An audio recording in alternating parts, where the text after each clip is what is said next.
2월 2일 금요일 새벽 예배를 시작합니다. 우리 다 같이 사도신경을 고백하겠습니다.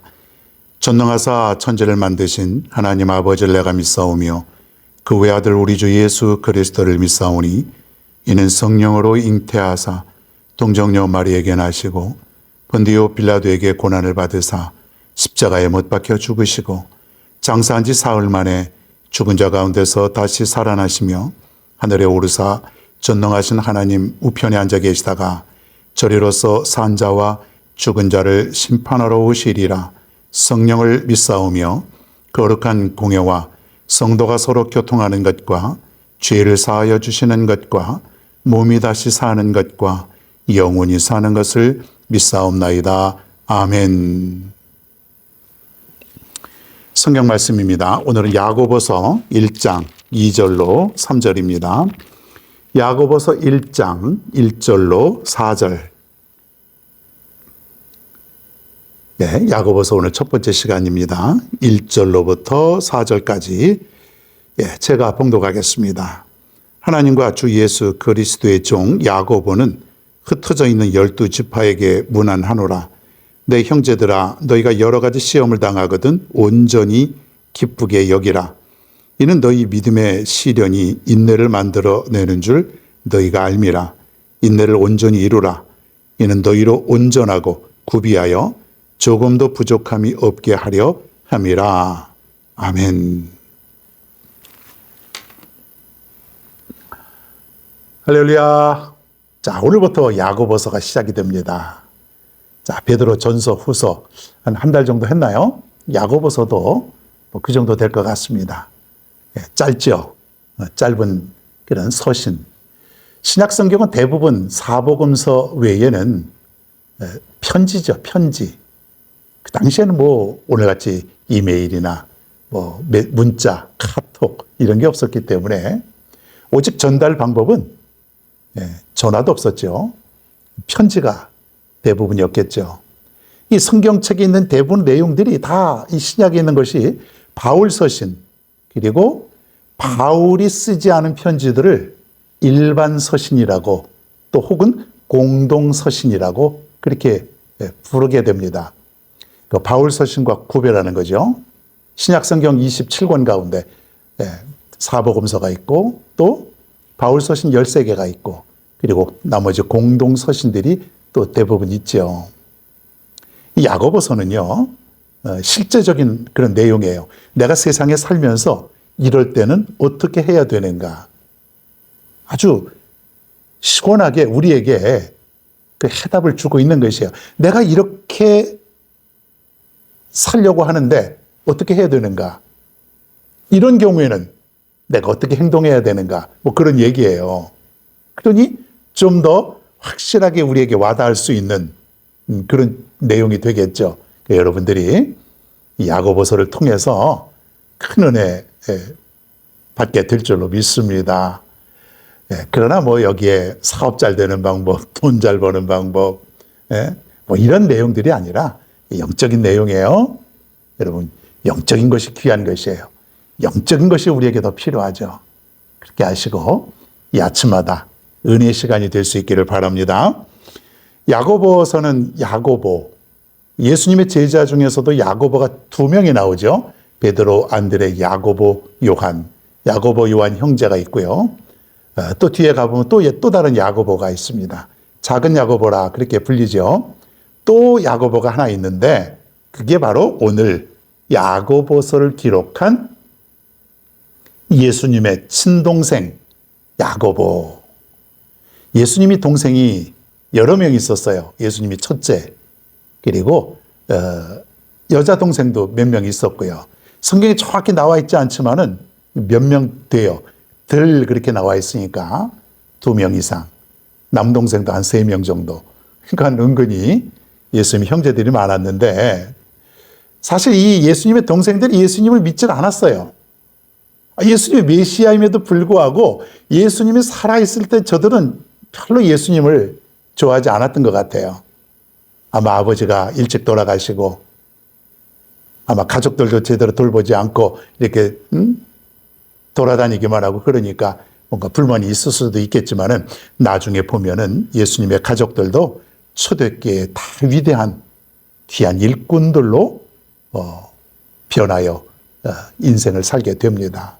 이 야고보서도 마찬가지예요. 초대교회 뭐 감독이 되었다 그런 얘기도 하고 있습니다. 자, 오늘 말씀은 여러 가지 시험을 당하거든. 자, 우리에게 시험, 끝도 없는 시험, 계속해서 이 징글징글하고 이렇게 표현하면 좀 우리가 안 되겠죠. 시험이라는 것은 하나님께서 주시는 것이에요. 예? 시험. 두 가지 시험의 종류가 있는데 하나님께서 주시는 그런 시험이 있고요. 시험은 하나님께로부터 오는 거예요. 그러니까 하나님께로부터 온다고 하는 것은 나쁜 게 아니죠. 유익이에요. 자, 또 하나의 시험인데 요거는 유혹에 가깝습니다. 유혹. 이거는 마귀가 주는 시험이다. 두 종류의 시험이 있어요. 어떻게 해야 될까요? 어떻게 해야 될까요? 특별히 하나님께서 우리에게 주시는 그 시험이 있을 때에 어떻게 해야 될까요? 오늘 그것이 우리에게 주어지는 말씀이죠. 여러분 살면서 시험을 만나게 됩니다. 근데 그 시험이 마귀가 내게 주는 유혹도 될 수 있지만은 하나님께서 내게 주시는 시험인 것을 우리가 구분할 수 있어야 돼요. 아, 이거 하나님이 나에게 주시는 시련이구나. 시험이구나. 그것을 영적으로 구별할 수 있는 능력을 우리가 가져야 되지 않겠습니까? 자, 첫 번째는 뭐냐면 잘 보세요. 기쁘게 받아들여라. 오늘 그런 말이 있죠. 기쁘게 받아들여라. 참 어려운 얘기예요. 이 말씀을 전하는 저도 무슨 뭐 쉬워서 이렇게 말하는 건 아니에요. 저 자신도 기쁘게 받아들인다는 것이 얼마나 어려운가를 사실 깨닫게 되지요. 너무 어렵죠.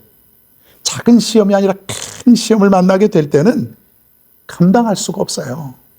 그런데 하나님께서 내게 주시는 시험은 유익하다 그랬어요. 성경에 보면은 우리를 더 강하게 하시기 위해서, 더 크게 사용하시기 위해서, 그것을 통해서 더 믿음을 돈독하게 해주시기 위해서.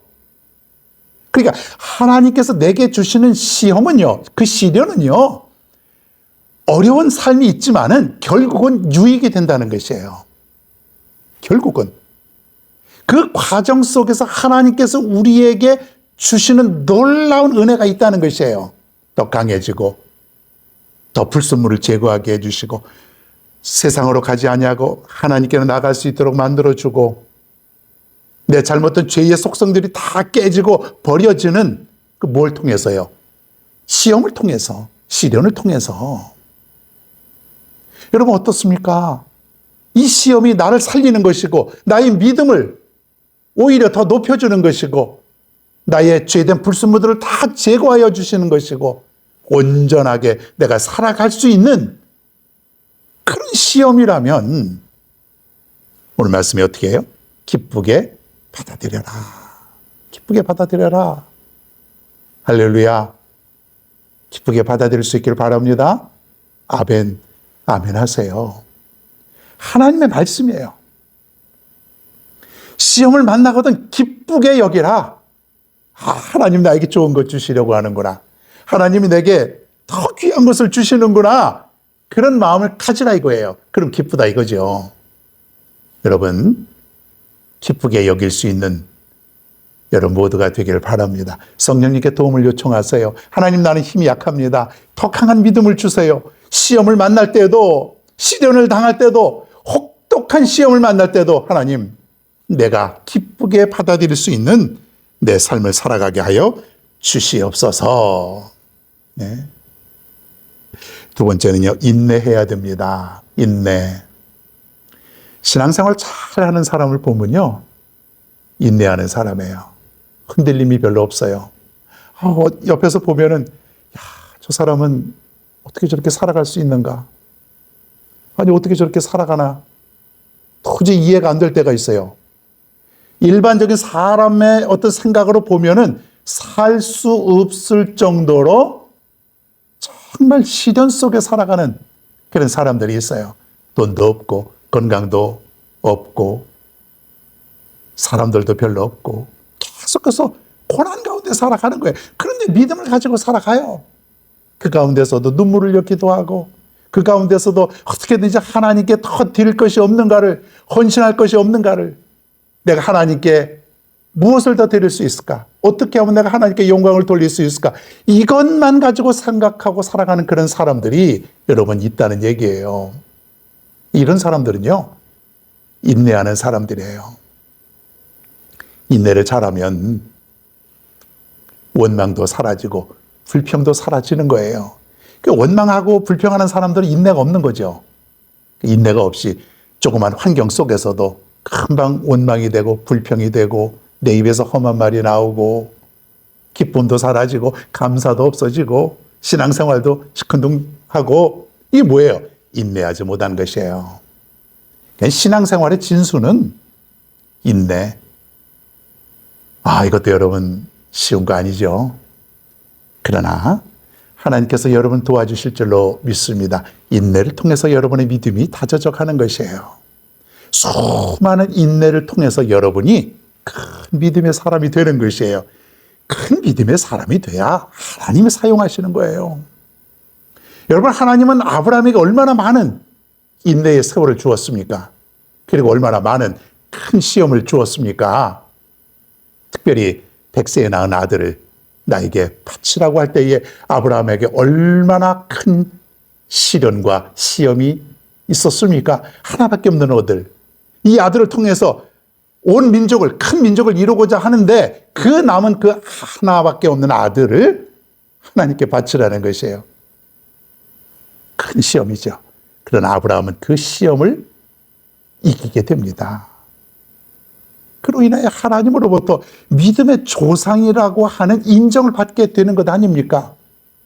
큰 시험을 통과하고 나니까 아브라함 삶에는 여간해서 문제가 없는 것이에요. 이게 바로 시련의 효과라는 것이에요. 그리고 인내의 열매라고 하는 것이에요. 여러분, 인내하면은 많은 열매를 맺게 됩니다. 놀라운 성령의 열매를 주렁주렁 맺게 된다고 하는 것이에요. 여러 가지 시험을 당하거든 어떻게 하라 그랬어요? 첫 번째는 뭐예요? 기쁘게 받아들여라. 두 번째는 뭐예요? 인내하라. 이 두 가지예요. 내가 시험을 여러 가지를 당할 때 어떻게 해야 되는가? 오늘 그 해답이 있죠? 기쁘게 받아들이는 것. 두 번째는 인내하라는 것. 여러분, 다시 한번 이 말씀을 또 듣습니다. 지금부터 여러분의 삶은 만약에 시험을 당할 때마다 어떻게 해야 되냐면 기쁘게 받아들이면서 인내하고 살아가야 될 줄로 믿습니다. 하나님이 좋은 것으로 여러분에게 채워주실 줄로 믿습니다. 우리는 그것이 무엇인지 모르지만은, 정확하게 알 수 없지만은 놀라운 영적인 은혜가 있다고 하는 것 기억할 수 있길 바랍니다. 오늘 하루도 여러분 기쁨을 가지시고 또 인내하면서 승리의 삶을 살아갈 수 있기를 바랍니다.